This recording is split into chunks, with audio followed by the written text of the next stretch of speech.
Mbukelo khona ekhaya ngiyabingela futhi indawo ngezindawo ezahlukahlukene namanje futhi sengiyaphuma manje sengiyawukhuleka ngiyawuthandaza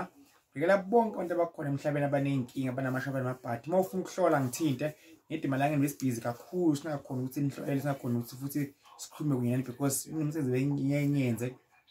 ngaphandle yona izinto esenza ngabantu abantu sebabanenge kakhulu njengamanje mbukelo khona ekhaya ngicela uvuse omunye nisende ama-SMS manje ngithi ngithandaza ngicela ungikhulekele usho ofuneka ukukhulekele kuko njengoba nkasekhandela mhlophe njengamanje ozokusho manje ikona mina engizokukhulekela ukuthi kushintshe empilweni yakho njengamanje mbukelo khona ekhaya sende SMS ukude ukuphi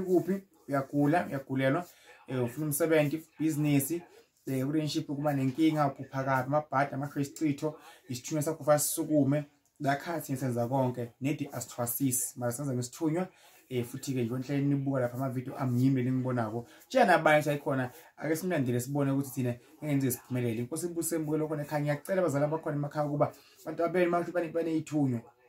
ningasho idemon because lokho babisele emuva abantu abeli kanti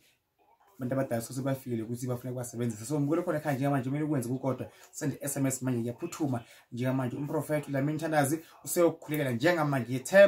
yethembani nizophumelela uzobona ebusuku uzofika mina icosha amadimoni empilweni yakho ubone mina uphuphe mina ubone mina ngikhulekela usemanzini ngibeka sami isandla bese uyaphila ukugula khona ukuhlungu khona ubone mina ngithi suka demon uzanhlanhla uzampilo entsha uzampilo nenhle God bless you ngiyabonga.